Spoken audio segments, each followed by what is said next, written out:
சரி வேலு, அப்ப நானே போயிட்டு வந்துடுறேன். நீ எப்படிமா போக முடியும்? உனக்கு இன்சல்ட் பண்ணிருக்காங்களே. ஆமால? ஆமாவா இல்லையா? ஏதாவது ஒண்ண மட்டும் சொல்லு. ஆமா மட்டும்தான். ஆமா இது போய் ஆகணுமே.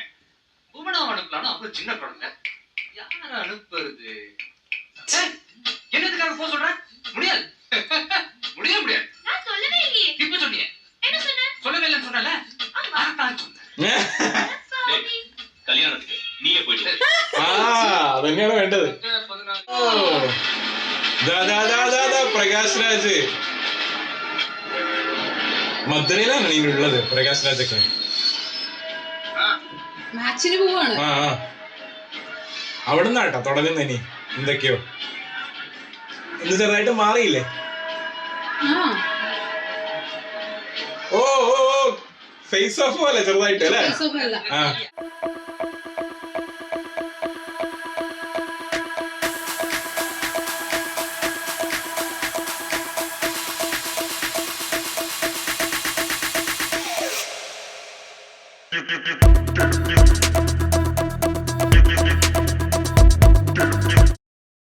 പുതിയ റിയാക്ഷൻ വീഡിയോയിലേക്ക് സ്വാഗതം. ഇന്ന് നമ്മൾ റിയാക്ഷൻ ചെയ്യാൻ പോകുന്നത് നമ്മുടെ തലപതിയുടെ ഗില്ലി മൂവിയിലെ നെക്സ്റ്റ് സീനാണ്. അപ്പൊ കഴിഞ്ഞ സീൻ നമ്മൾ റിയാക്ഷൻ ചെയ്തത് കബഡി മാച്ച് ആയിരുന്നു.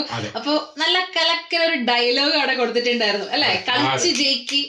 അതായത് ആ ഒരു ബ്ലേഡ് കൊടുക്കുന്ന ആ ഒരു സാമർത്ഥ്യം കളിക്കാൻ കാണിച്ചിട്ടുണ്ടെങ്കിൽ ഒന്നും കൂടി ജയിക്കായിരുന്നുള്ള സംഭവം പറഞ്ഞിട്ടുണ്ടായിരുന്നു. അത് മാത്രമല്ല അത് കഴിഞ്ഞിട്ട് ഒരു ഗില്ലി ഇൻട്രോ സോങ് കൂടി ഉണ്ട്.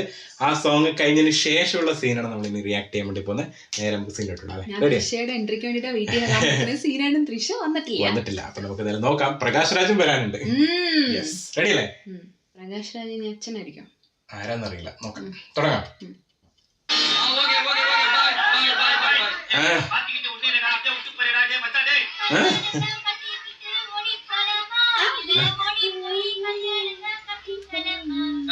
பின்னாடி ஒரு பின்லாடன் இருக்கான் பாரு, அவன வேற கூட்டி ஓடி போ.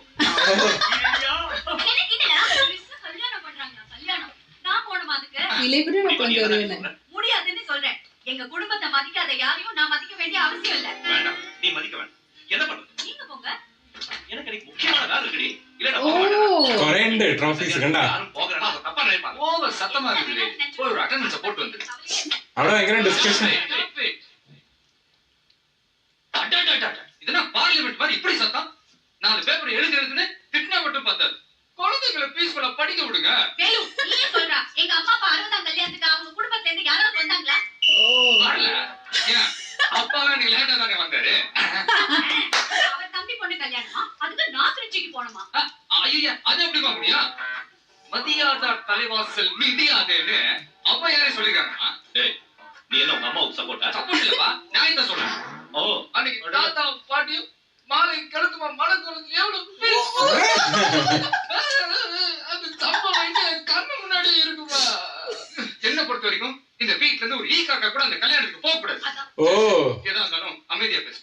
நான் படிக்கணும். நீ போடா தம்பி. ஓ, என்ன அதனால என்ன இப்போ எல்லாம் நம்ம அப்பா வாங்கி கொடுத்தது தானே. என்ன பூவி ஐயோ, அவன் புக்கு எதுன்னு அவனுக்கு தெரியும். தெரிஞ்சுட்டா மட்டும் ആ ട്രോഫി വെച്ചിട്ട് കൂളായിട്ട് நாம செமிஃபைனல் செலக்ட் ஆயிட்டோம். நிஜமாவா? 18ஆம் தேதி மதுரைக்கு போய் மேட்ச் ஆடுறோம். யா, நான் போய் புடிங்கன சொல்லிட்டு வரேன். மச்சா, ഇതാണ് എൻട്രി. ഒരാളല്ലേ? எப்படி? ஏய், 18ஆம் தேதி எனக்கு முக்கியமான கான்ஃபரன்ஸ் இருக்குது. உன்கிட்ட எத்தனை தடவை சொல்றேன்? நான் என்ன செய்யறது? அப்பா ஒரு நிமிஷம். உள்ள போய் ஒரு தடவைக்கு 12 தடவை யோசிச்சு பாருங்க. நீங்க சொன்னதா கரெக்ட். 18ஆம் தேதி திருச்சி கல்யாணத்துக்கு நம்ம வீட்ல இருந்து யாராவது போய் திடீர்னு அப்பாவுக்கு சப்போர்ட் பண்ற? சப்போர்ட் இல்லமா, அண்ணல்ல நியாயத்தை சொல்றேன். மதுரை மரியாதை தலைவாசல் மிதியாதேன்னு அப்பா யார் சொல்லிருக்காங்க, நான் அப்ப சொன்னேன். ஆனா இப்ப திருவள்ளுவர் என்ன சொல்றாருன்னா, இன்னா செய்தாரை பொறுத்தல் அவர் நான நன்மையும் செய்து விடுன்னு சொல்லியிருக்காரு. இப்ப இவர் சொல்ற மாதிரி நடந்தாதான் சுற்றமும் நான் துன்னலை. சரி வேலு, அப்ப நானே போயிட்டு வந்துடுறேன். நீ எப்படிமா போக முடியும்? உனதான் இன்சல்ட் பண்ணிருக்காங்களே.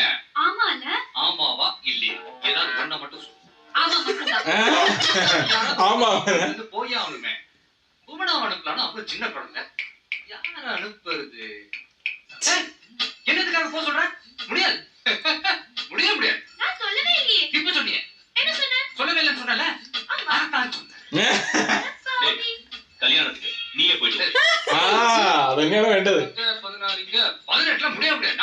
கேட்டால் அதெல்லாம் சும்மாப்பா அவனே எடுத்துட்டான் ஏய் நீ தான் போற நீ என்ன போடா, மாட்டி விட்டுட்டு போறேன் போய் கலந்துக்கிறேன் കലந்துക്കിട്ട്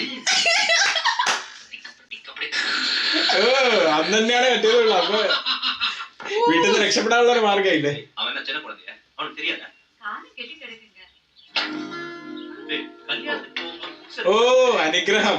6 மணி நேரம் ஜேர்னி ஆகுதுப்பா. அந்த களிக்காம டைம் போனேல. அரியர் எக்ஸாம்க்கு படிக்கலாம்னு எடுத்துட்டு போறேன். இதெல்லாம் ரொம்ப ஓவரா இருக்குப்பா என்னால முடியல இவனை கேட்க இங்க யாருமே இல்லையா என்ன தயவு செஞ்சு அதான் தந்து கொடுத்துருங்க இல்ல முதியோர் இல்லத்துல கொண்டு போய் சேர்த்துருங்க அப்பா போனா அதுக்கு பேர் முதியோர் இல்ல இல்லம்மா, குழந்தைகள் காப்பகம். ஏன்டி எப்ப பார்த்தாலும் அவனை சந்தேகப்பட்டுட்டே இருக்க அப்ப வேலு உங்க அப்பா ஆளுங்களா நெய் நெய்னு ரொம்ப ஒட்டி உறவாடுவாங்க Correct. அவங்க கிட்ட கொஞ்சம் அலப்பா வச்சுக்கோன்னு ஏமா எப்ப பார்த்தாலும் அப்பா சொந்தக்காரங்களை பத்தி தப்பாவே பேசுறேன். அவங்களாம் ரொம்ப நல்லவங்கம்மா. இல்லப்பா 100 எடுத்துட்டு வேலையே இல்ல நீ செலவு வச்சு 100 ரூபாடா பார்த்து செலவு பண்ணு இந்த ஒத்தையா கொடுக்குறாரு. இதுல எவ்வளவு பில்டப்பா? என்ன சரி சரி வரேன். டேய் என்ன இத மறந்துட்டு போறியடா என்ன இது? gift வெள்ளி குடம் உங்க அப்பா ரொம்ப தேடி வாங்கிட்டு வந்திருக்காரு 8000 ரூபாயா விலை വെള്ളിക്കുളം. டேய் என்னடா இல்லம்மா இத வச்சு மொய் நோட்ல அப்பா பேரை மட்டும் எழுதவா இல்ல உங்க பேரை சேர்த்து எழுதவா? நிறைய பேர்ல ஓட்டேரி நிறைய பேர்ல எழுதும் ഓ തീർച്ചയായിട്ടും. நாட்டுல மழை கிடையாது விவசாயம் கிடையாது ஏழைங்க துட்டு இல்லாம கஷ்டப்படுறாங்க ஆனா உங்க கும்பல் கிட்ட மட்டும் துட்டு வந்துகிட்டே இருக்குது எப்படி செட்டு உங்களுக்கு கஷ்டம் இருக்கிற வரைக்கும் நம்ம கையில காசு இருக்கும். நாங்க எல்லாம் உசார் ஆயிட்டோம்னா நாங்க ராஜஸ்தானுக்கே போயிடுவோம். கச்சேரி ஆரம்பிச்சிடலாமா? ஏ ஆதிவாசி அடக்கிவாசி மதுரை மேட்ச்ல போய் ஜெயிச்சுட்டு வந்த பிறகுதான் கச்சேரிலாம். ഓ ദാ പ്രകാശ് രാജ്. മധുരയിലാണ് നീ ഉള്ളത് പ്രകാശ് രാജൊക്കെ. മാച്ചിന് പോവാണ്. ആ അവിടെ നിന്നാട്ടോ തുടങ്ങുന്ന ഇനി എന്തൊക്കെയോ ഇന്ന് ചെറുതായിട്ട് മാറിയില്ലേ? ആ ഓ ഓ ഓ ഫേസ് ഓഫ് പോലെ ചെറുതായിട്ട് അല്ലേ? സുഖമല്ല. ആ எனக்கு பர்த்டே கிடைச்சதுடா. மாணிக்கவாசல். ஆஹா மதுரை வந்து இறங்கணும்னே மல்லிவாசல் ആ മധുര ഇറങ്ങി. ഓ ഇവിടെ തൃശ്ശൂർ ചിലപ്പോ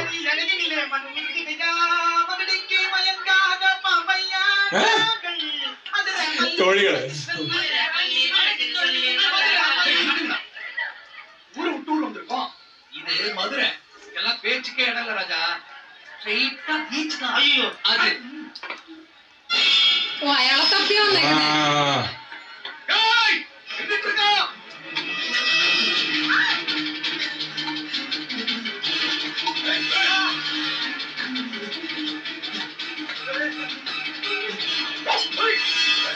ഓ മധുരയുടെ ആ ഒരു ഇത് കാണിച്ചല്ലേ ഫസ്റ്റ് തന്നെ ഇടം കൊള്ളൂലെന്നുള്ള രീതിയിൽ ഫസ്റ്റ് കാണിക്കാൻ പറ്റും. വെട്ടലും സംഭവങ്ങളൊക്കെ. നേരെ ബീച്ച് എന്ന് പറഞ്ഞു പേച്ചില്ല.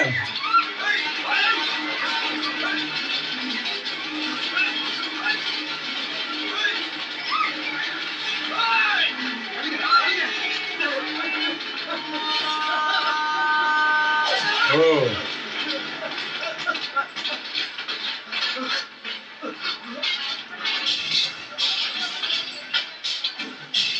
ഓ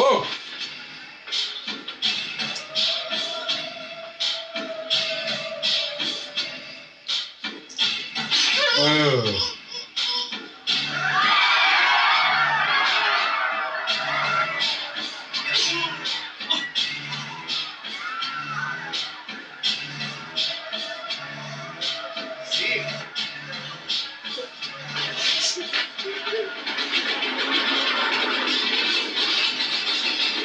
ക്യാരക്ടർ കാണിച്ചോ?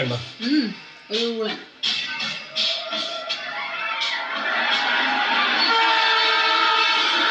അടുത്ത സീൻ അതാണ് എനിക്ക് വിളിക്കാൻ പറ്റും. நான் இப்ப தான் சொன்னேன். வா. வாங்கப்பா. ഇല്ല അവിടെ ഒന്ന് ജസ്റ്റ് നോക്കിയിട്ട് പോയി. കാണാനോ?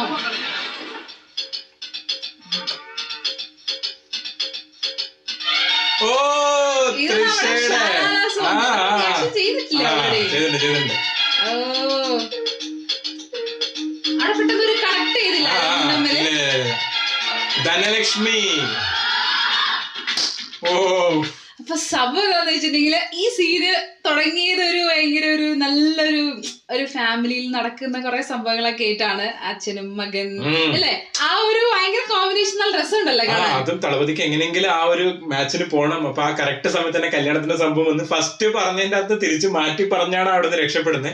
ആ ഒരു സംഭവം നല്ല സീനായിരുന്നു. പൈസ കൊടുത്തേക്കെ എലമെന്റ് ഒക്കെ നല്ല രസമുണ്ടായിരുന്നു കാണാൻ വേണ്ടിട്ട്.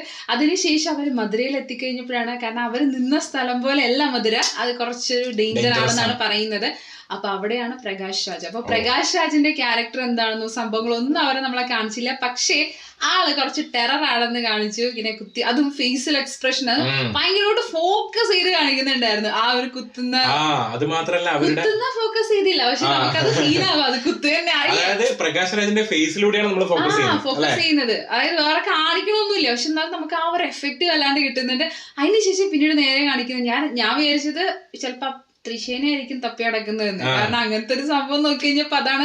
അങ്ങനെയല്ലേ ട്രെയിനില് എന്താ പറയാ, നായിക ഇരിക്കുന്നു, നായികനെ തപ്പി വരുന്നു, അങ്ങനെ സംഭവങ്ങൾ. പക്ഷെ അതല്ലായിരുന്നു സംഭവം. അത് കഴിഞ്ഞിട്ട് ഉടനടി ഷാലാല സോങ് കാണിക്കുന്നു. ഇവിടെ എവിടെയാ കണക്ട് ആവാൻ പോകുന്നത് ഇല്ല. അത് ചിലപ്പോ പിന്നീട് എപ്പോഴെങ്കിലും കണക്ട് ആവുമായിരിക്കും സ്റ്റോറി. പക്ഷെ അത് മാത്രല്ല, ഇതിലൊരു ചെറിയൊരു സംഭവം കൂടി കാണിച്ചു. അതായത് അവരുടെ ഒരു ചെറിയൊരു തട്ടുമുട്ട് സംഭവം കാണിച്ചായിരുന്നു. അതായത് തളപതിയും അതുപോലെ തന്നെ പ്രകാശ് രാജ് രണ്ടുപേരും ആ ഒരു ചെറിയൊരു ഇതല്ലേ, ആ ഒരു ടച്ച് വരുന്നുണ്ട്. പക്ഷെ ഫേസ് ഓഫ് ആയില്ല. പക്ഷെ അവര് കണ്ടു, അങ്ങോട്ടും ഇങ്ങോട്ടും ചെറുതായിട്ട് കണ്ടു. നമ്മൾ വാരിസ് മൂവി ഇറങ്ങിയ സമയത്ത് കുറെ ആളുകൾ വന്ന് കമന്റ് ഇട്ടിട്ടുണ്ടായിരുന്നു. അതായത് ഈ മൂവിക്ക് ശേഷമാണ് തോന്നുന്നു അവർ തമ്മിലുള്ള ആ ഒരു ഒന്നിക്കൽ വന്നത്. ഇതിലെ ഡയലോഗാണ് മറ്റേ ഡയലോഗ്, എന്നടി ചെല്ലോ എന്നൊരു സാധനം ഇല്ലേ, നമ്മളെ വാരിസിന്റെ അകത്ത് പറയുന്നില്ലേ, ചെല്ലം ചെല്ലം എന്നൊരു സംഭവം ഉണ്ട്. അപ്പൊ അതുകൊണ്ടാണ്. അപ്പൊ എന്തായാലും നെക്സ്റ്റ് സീനായിട്ട് വെയിറ്റ് ചെയ്യാം. എന്താ പറയുന്നത്, ശാലാല സോങ് അടുപ്പിച്ച് പാട്ടാണ്. അതിനൊരു പാട്ടുണ്ടായിരുന്നു, അതിനിടയ്ക്ക് സീന് ഇപ്പൊ ഒരു സോങ്. ഇതിന് ശേഷം ചിലപ്പോ തളപതിയും തൃശ്ശിയും ചിലപ്പോൾ മീറ്റ് ചെയ്യായിരിക്കും. നമുക്ക് ഇതെല്ലാം കണ്ടറിയാം. അത്രയേ ഉള്ളൂ. ബൈ.